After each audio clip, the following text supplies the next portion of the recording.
Yeah. So there you what's your title? You were VP of something or other? go. VP of Marketing Solutions. Yeah. Okay. And are you like the owner? Oh no, I'm not the owner. I was brought in From 6.5 years ago from Belardi. Yes, I was one of the founding partners of Belardi at the time, Belardi Ostroy, back in 1997. Now it's Belardi Wong. Yeah, and I left there. I spent 18 years there, and when I left, it was still Belardi Ostroy, and then there was some changes that happened after my departure.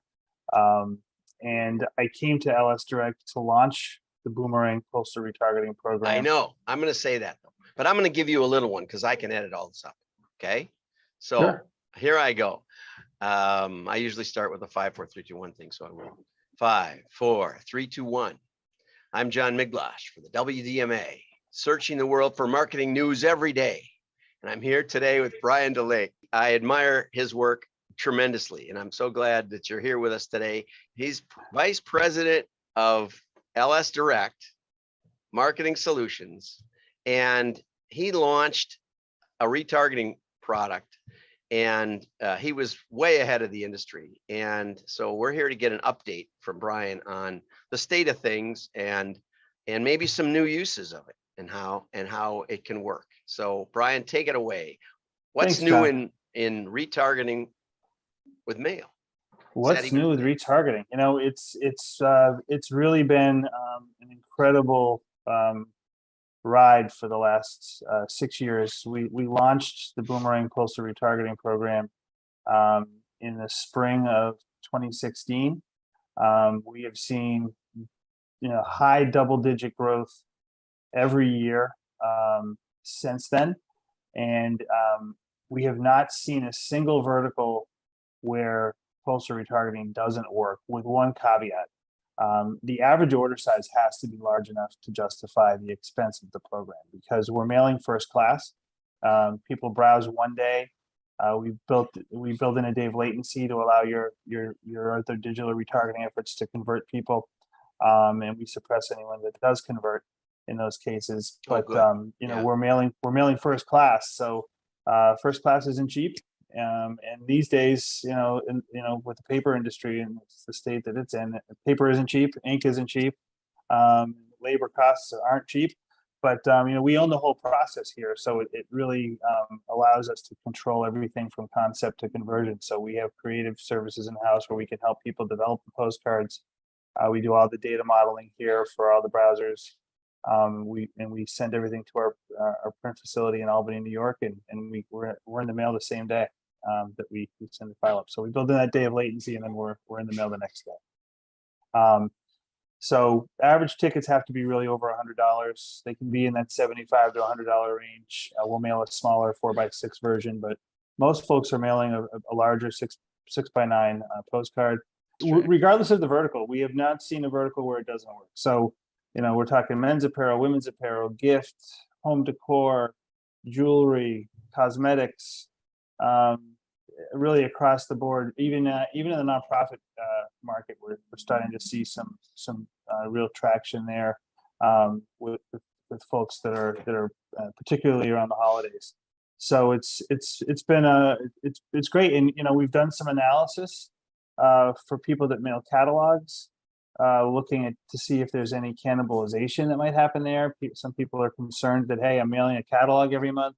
Why do I need to mail this extra piece? All of our analysis has shown that when you mail a catalog in conjunction with participating in the Boomerang program, we see a 3 to 4x lift in response to the group that's getting both versus the group that's just getting the catalog or just getting the postcard. So, well, you might want to tell that to our friends, where we met. Yeah. So it's been a huge growth area. The only thing slowing us down is postal increases and paper increases. Yeah, but ads are increasing too. I saw I think it was broadcast ads are up 31% so far this year or something like that. And we've seen a tremendous shift in budgets from folks. So when people get started with Boomerang, a lot of times you'll have the online folks that don't want to get, don't want to sacrifice their budget for a test. And then Right. you've got the direct mail people, but then all of a sudden they see the results and everyone wants to come to the party. We've seen a huge shift in budgets from people out of Facebook and into Boomerang. We had a brand come to us last month that wanted to give us more money weekly for Boomerang than they had browsers. Yeah. Well, right. Well, and there's where you come up with other, other things. Just today I spoke on from Sequel. Patrick Carroll did an article in Brand United today, and he had a whole list of things that you can do retargeting with. And there was a cart abandonment because people like me get distracted, or web visit. And I know there's conditions that you should put on there, like they're there for at least more than 3 seconds, and maybe click another link, or maybe it's the second time, or there's all kinds of things you can do to that. Most people forget to think of that stuff, but you don't just want anybody visiting, because the bots, you'll send out a lot of bot stuff. No, our scoring algorithm that we've developed and fine-tuned over the years here takes into account all of those things. So we're someone that's been on the site for 20 minutes is just as likely to be eliminated from being mailed a Boomerang postcard as someone that goes on for 3 seconds to look for a phone number, because what we've seen over time is that our holdout groups for those people that are on the site for 20 minutes perform just as strong as the folks that are getting the postcard. So there's a sweet spot in there, and that's part of our secret okay. sauce. So you're saying if somebody is really super engaged on the site, then it doesn't really matter to mail. Oh, that's really good. Yeah. See, that's why I want to talk to you. See? Yeah. So we found the sweet spot there, and it's kind of our secret sauce of our model is built. It's really an uplift model. It really looks at how to maximize incrementality from the mail group versus our holdout group, and we're doing a holdout group for everyone we know. Yeah, that is music to my ears, because I also talked about direct response, and I said, just because you're getting a response doesn't mean you're setting it up right. It doesn't mean you really know what's going on. If you're not doing holdouts and you're not doing split tests and things, you don't really know for sure that there's a causal connection. You know that there's a correlation, but that's not the same thing. And you can know the incremental lift, and people, they don't set it up right. And that's why I really encourage people to talk to somebody who knows something. Yeah, the funny thing is, so to your point, I've spoken to brands that have been engaged with other companies that do similar things to us, there's not identical. And they have some crazy business rules. Like they'll take credit for attribution for anything that was mailed within the last 90 days, or anything that was mailed in the last 75 days. That's way too much. The window really needs to be like 30 days at most. 21 to 30 days is what we look at. Especially for a postcard. You're not going to frame that and put it on the refrigerator very likely. Yeah, and then the other thing that they're doing is they won't, most people try to shy away from doing those holdout panels. They try to take credit for everything. On the mailed numbers, if we took credit for everything on our mailed numbers, the numbers are they're off the charts. They're not realistic. So anyone that's trying to sell you that is not looking at it the right way. You can only take credit for what you see on the incremental side. Yeah, and I tried to set up something before you and I crossed paths with well, maybe I shouldn't mention them, but it was something that starts with like L. And they wouldn't let us keep the names to suppress current customers and stuff. So somebody comes to the website and we've already mailed them a retargeting piece. They wouldn't let us. They said we had to get rid of those. We couldn't keep those as a suppressed file. It's like, are you crazy? Yeah. No. Have you ever worked with a mailer before? Yeah. Well, yeah, that's the thing. And we have strict business rules in place where if someone's in the mailed group or the holdout group, no matter how many times they visit the website, they can't be touched again for at least 30 days. Yeah, they can't keep getting the same coupon. Or something. That's part of basic segmentation. Sure. Right. And what about, one of the problems I always ran into is I get people excited about retargeting, and they would have, let's say, 100,000 visitors a month at their site, and you Mhm. know, and then we'd whittle it down, and we'd say, okay, well, out of that 100,000, half of them bounce, they don't stay, or whatever. Half of that, that there would be business rules in there that said, we don't want somebody, we only want people that are like, like if you sign up for Netflix trial, you say, and I'm open to other offers, and they would bounce against those databases and say, well, we only want people that are open to other offers.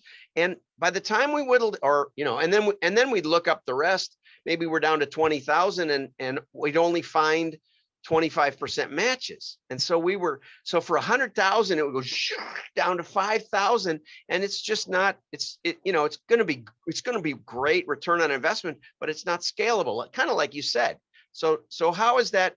And that was, that was in 2016 or 2017 or something. Yeah. I mean, how is it today? How is it with Well, you guys? it's funny. I mean, that really is our minimum threshold when we're looking at brands that Okay. they want to talk to us. We say, hey, look, if you don't have at least 100,000 web visitors a month, it's not going to be worth it for you.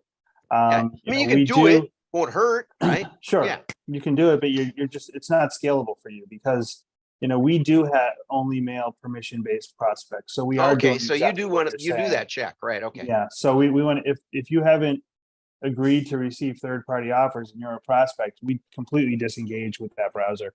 So, but what we've seen is that the program is extremely successful in three areas. Not only is it great for converting prospects, but it's a great customer retention tool, and it's a great customer reactivation tool. Now wait, so customers, you don't worry about that third party thing.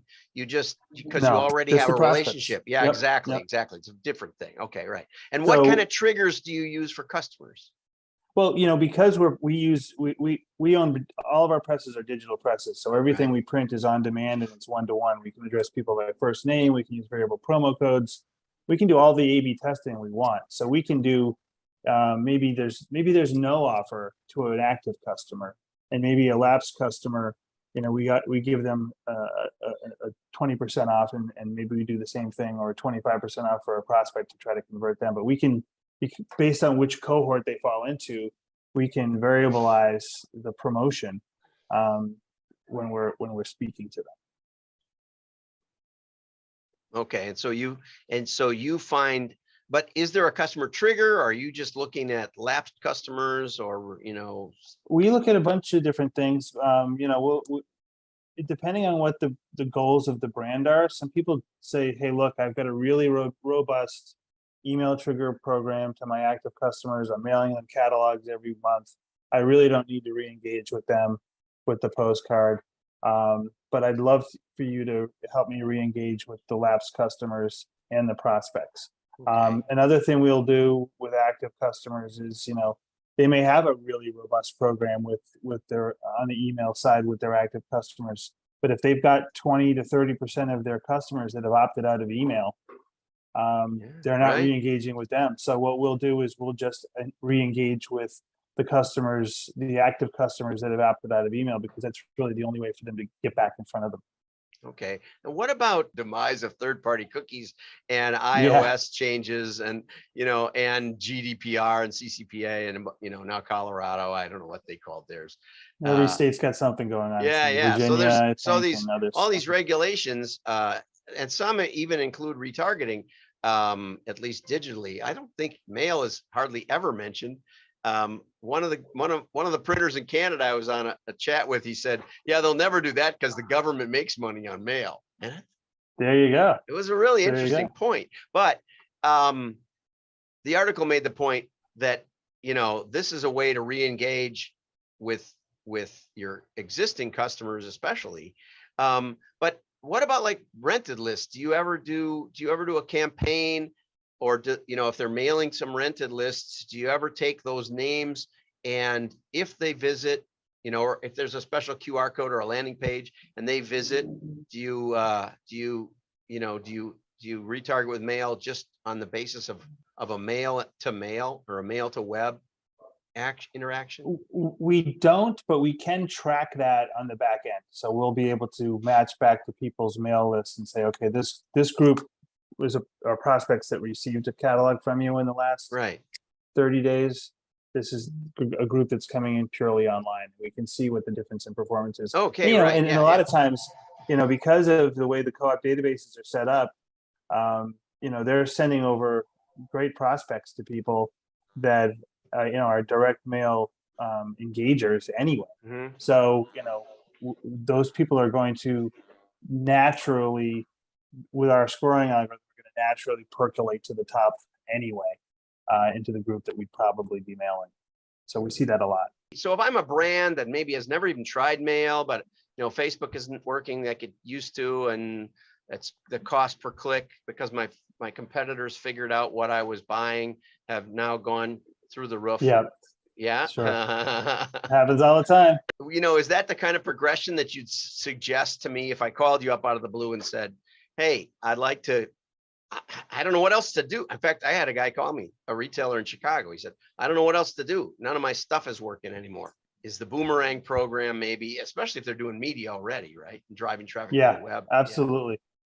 Yeah. So we see a lot of the digitally native brands, online only brands that are looking to continue to scale, that want to get into direct mail, and a postal retargeting program like our Boomerang program will be your number one direct mail solution. Hands down, it works every time. So that's usually where we start, where we dip the toe in the water with brands. And if they come to us and say, hey, we want to do a small, bifold mailer to a rented list or this, that, the next thing, we say, well, that's great, and you should be doing that, but that shouldn't be where you start. The first place you should start is you should start from the top and work your way down the pecking order of how things are going to perform. So you want to have the strongest incremental ROAS that you can possibly have. Yeah. On the mail side, this is the place to start. This is the place you can go back to your CMO and say, look at how smart I am. I started with this program, and look at the incremental ROAS. That's right. That's what I'm getting a $6 incremental ROAS off of this program. How many everybody places complains. do you get that? Yeah, everybody complains about not having enough marketing budget, and yet, all you have to do is prove to the CFO that you put $1 in and $2 jump out. Do that. Yeah. Well, this has been great. Anything else you'd like to say about what you're excited about? I know paper's tough. You can still get paper for postcards though, can't you? We could double our sales for the rest of the year, and we still have paper left over. That's how much paper we just went out and buy it when you can buy it, right? We just squirreled away as much as we've got warehouses full of paper. So we're in a really good position in that area. I'm not concerned, but no, things are looking up in that area, and I know it's going to be a challenging time for some brands, especially with the state of the economy. But I think that one of the benefits of a program like our Boomerang program is that it is trackable, and you can actually track the performance.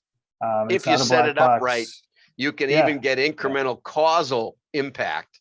I don't know why people stop with generating response. Okay. Are we going to see it at NAMOA? Are you going to get up there? I'll be at NAMOA. I'm actually doing a panel topic on at NAMOA with some folks from Vera Bradley and Lovesac.